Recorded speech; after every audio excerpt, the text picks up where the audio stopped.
everyone. This is Tutu Link. I'm Miki Takahashi, the violinist, and Adam Roman, violist. we've just played a concert in July, 16th of July 2023, at All Saints Kings Heath Church. And there we have received some questions from my audience. So we are going to answer that question today. The first question was from Sami, and he said, when can we come back to this, please? So thank you for asking that question, Sami. The direct answer is, actually, I don't know yet, but I'm planning to play at least one concert a year for both of us, playing the Tutu Link duet concert. So it will happen next year, for sure. But actually, I run the concert series called Soundbridge Kings Heath. And for that, I'd like to organize one concert this autumn, possibly in October or November. And that means it won't be two of us playing, but I will be probably playing a chamber music with my other friends and colleagues to bring you some exciting music. Anything to add for you? I would think so. Was there any more questions? There was more question. Second one is from Gracie. So she asked, do you enjoy playing music? So shall I ask you, Adam, do you enjoy playing music? I very much enjoy playing music. I mean, that's what pretty much my and our life is spinning around, I would say. I would rather think, why does someone ask the question? Is it not so obvious? Maybe it's not so obvious for many people, for some people or many people. I guess we're very, very occupied and busy with really giving our best, as well as reading the music and as well as communicating with each other, taking and giving and taking every single little input we can. But yes, I very much enjoy music. I couldn't live without it. Well, I guess musician as a profession is not like a 9-to-5 office work where you work there to earn money, but rather we do this as a profession because we enjoy this so much that actually we don't care how much we earn from it. So very often we are not paid that much. I mean, there are exceptions. There are some musicians who get paid a lot, but most of the musicians in the world are not highly paid people. But we enjoy playing music, so that's basically why we do this. Unfortunately, there were not so many courageous people who gave us questions. So there were only 2 questions. Thank you very much, Sami and Gracie. But I thought we'll answer some questions which are asked quite commonly. So the one thing I get asked very often is that how long have you been playing the violin or the viola? So how long have you been, or when did you start playing the violin or viola?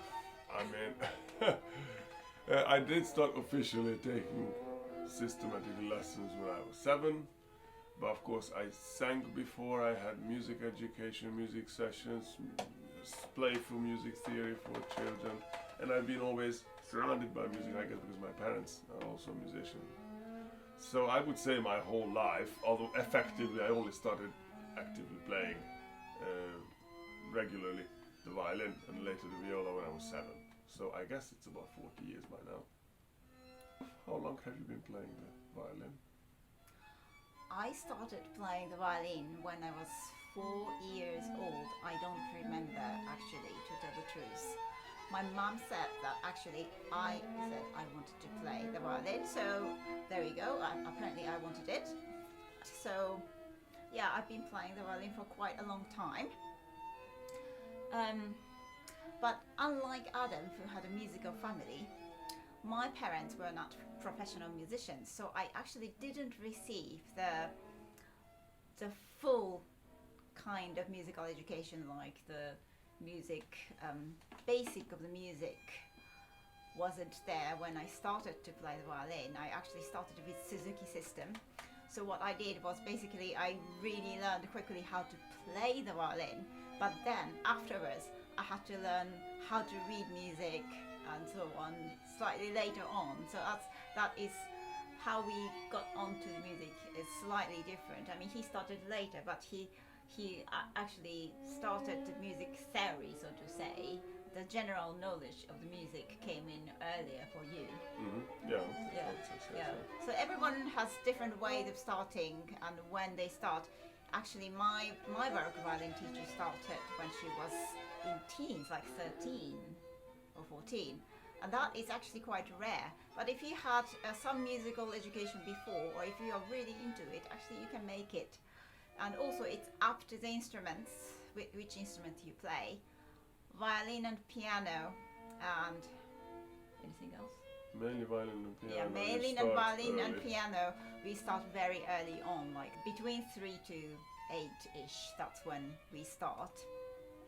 But in other instruments like woodwinds, brass, actually, brass instruments especially, you need the lungs to be developed, so you don't start that early. Even on the string instruments, bass, they don't really start that early. Yeah, so it's different depending on which instrument you play. But yeah, for our case, the higher upper string section violin violas, we start early. And actually, you didn't start playing the viola in the beginning, did you? No, I played violin first. I think the really first intensive viola playing or learning I had was when I was 17. Yeah, so very often lots of violists actually started as a violinist and then switched their instrument at some point in their career or student time to be a violist. There are actually some smaller size violas recently. Yeah. Nowadays it's not a problem to get a very small size viola. Yeah, so actually you can. Yeah, so you actually can start with a viola as well if you're interested. Yeah. The other thing, we actually didn't have so much time at the concert, so we didn't bother to explain the difference between the historical viola and violin and the modern viola and violin. We call ourselves historical violin and viola duets for a reason. It doesn't mean that we are so old that we are fossils. It just means that our instruments, what we use and how we play, is based on how the instrument was built at the time of the classical era. That's about 1750 till 1800. Yeah, around there. It's a classical period of music, and at that time, actually, the violin and viola and the string instruments in general went through a lot of change. This is actually a classical viola which Adam used, but there was no chin rest, no fine tuners there. The shape of the bridge is slightly different. How the neck, this is called the neck is attached to the viola is slightly different, and there are, I don't know if you can see it, but there are two open gut strings. We never use the steel strings, so open gut strings, which this is a sheep gut actually, and the lower two strings, which look silver, they're just silver rounded, so the core of the string is still sheep gut, and then it's rounded, around it is rounded silver.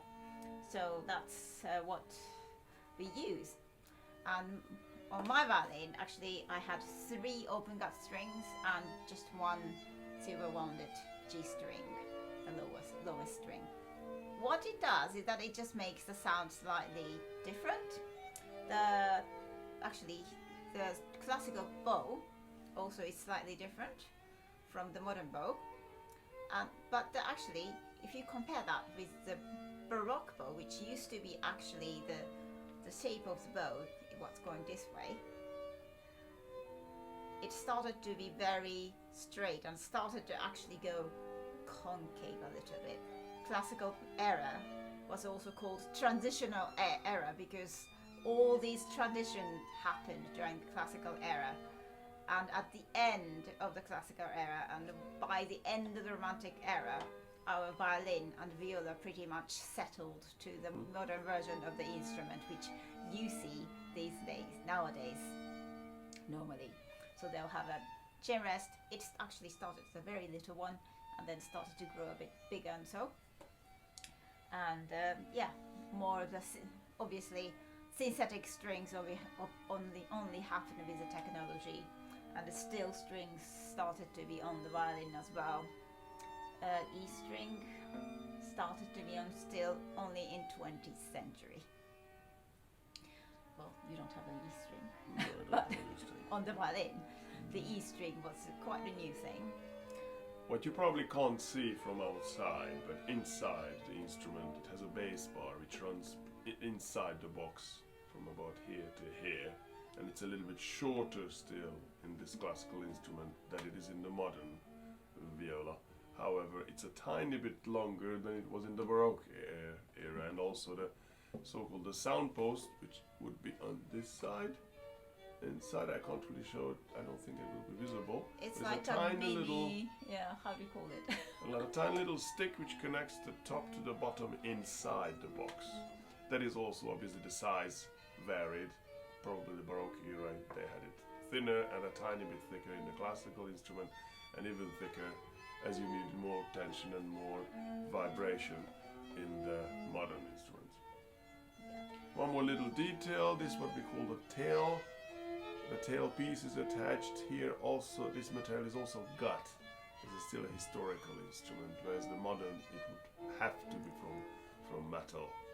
Yeah, all these things, what does it change actually sound-wise? It's the resonant overtones mainly, I would say. So that when we hear a sound, it has certain amount of higher overtones and lower overtones, and the proportion of those, I think, audibly changes with these little adjustments. Yeah, and that it also it's simply louder actually, and more Which way is bass. louder? The modern violin. The modern violin, Yeah, modern modern violin is usually louder and bass sound. There's more bass sound. Low overtones. Yeah, low overtones, and so Baroque violin has even more of the higher overtones than these classical instruments. Yeah, so that's the difference, and hopefully this explains some of the questions you might have had, or what the questions you had, Sunny and Grace. Thank you. Looking forward to see you again in the future. Bye bye. Bye.